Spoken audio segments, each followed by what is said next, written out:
You probably won't find a better arcade racer than the phenomenal Burnout Paradise. Many have tried and failed, but it remains the best of the bunch. When I'm presented with a game that cares more about racing at blistering speeds, big time crashes and roughnecking with the cops, I'm in. Need for Speed Heat is a step in the right direction for a series that has struggled with its last few releases, and although it still has issues, there's plenty of good times to be had in Palm City.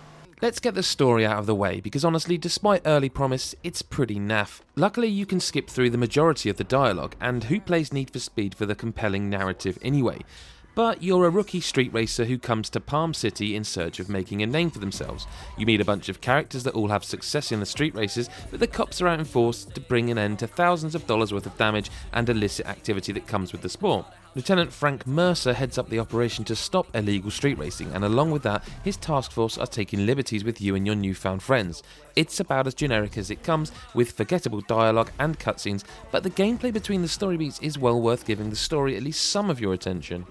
Palm City resembles Miami in a lot of ways. It's a mix of cityscapes and mountainous terrain filled with gorgeous scenery and big, bright buildings that look even better at night. It's not on the same kind of level as Forza Horizon 4, but it's still pretty to look at. When the lights are burning bright with blue and pink neon hues, it provides the game with a semblance of life, but there's not much else going on in the city to make it feel lived in or alive. Still, the racing takes away any need to pay attention to whether or not Brian is doing his grocery shopping or Helen and the kids are walking the dog in the park. You're far too focused on the path ahead and the checkpoints on the minimap to pay attention to what's around you anyway. What Heat does well though is the handling of your car, especially around corners. It can feel heavy at times, but drifting around corners and taking full control of your car is simple and effective. To drift round a corner you just have to take your finger off the trigger, then press down again to start drifting. It takes some practice to get the hang of, but when a successful drift gives you the edge against other drivers, there's nothing quite like it. Fine-tuning your vehicle to how you want it to feel can make all manner of driving mechanics a dream to play, just as long as you know what you want to do.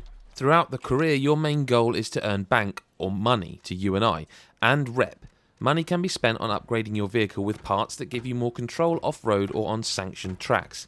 Buying a new exhaust or ECU will improve the performance of your car, better suspension will see your handling get better, and mixing it up with a clutch and transmission alters the power delivered to your wheels when driving. All car parts fit into a range of different categories: stock, pro, super and elite, and by experimenting in the garage you can fine-tune your car to cater to all types of races. Whether you want to be better gripped on the tarmac or sleeker drifting around corners, playing around with parts will alter the type of car you want. You'll also be able to make sure they're better on roads or off them, however one car can't do everything. Thankfully there's plenty of cars to buy in Need for Speed Heat, and the more you play the more you'll unlock for purchase. That goes for better parts as well, and there are decorative variables to pimp your ride. There's no day and night cycle, but you can choose when you want to go out racing. During the daytime you'll race in officially sanctioned races as part of Speed Hunter's Showdown. You don't earn rep during the day though, but there's money to be earned for upgrading your car, making them look all sexy and adding new cars to your collection. The more exhilarating time to race though is at night, and by going out in the dark you'll have a lot more fun. And this is the hook, really. Taking part in the illegal street races at night earns rep, which leads to better car parts. The cool people won't sell cool parts until you show you're cool, basically. There's also a risk that comes with that.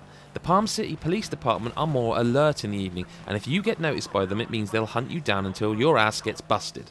The more heat you earn at night will multiply your rep, but if you get caught, the multiplier disappears. The more races you enter or the more cops you attract can leave you with a great rep score, but when you're trying to evade 4 or 5 cop cars, it can get pretty intense. It's a little bit like Dying Light's day-night risk-reward idea, but with cars and cops. But the cop car chases are exciting even if it takes a while to break away from them. They're out for blood, and these chases really test your skills as a driver. Causing a cop to crash gives you a neat bonus, and if you manage to escape you keep the multiplier. At certain times I was trying to get away from so many cops that when I dispersed one of them, another would show up. My glorious Ford Mustang 65 took a hell of a beating, but driving through a garage automatically repairs any damage. What makes driving at night even more of a challenge is that you can only repair your car 3 times as opposed to an unlimited amount during the day. But one of the biggest disappointments I've had with Need for Speed Heat was when I'd spent a good amount of time racing in 2 or 3 events only for the game to just crash, forcing me to restart my Xbox One. Another time I had directional prompts just not appear in a sprint race, as well as the yellow path on my minimap cutting off around 75% of a race. It may have only been a few occasions of this occurring, but it's enough to leave you asking, why is this happening in a big budget racer from EA?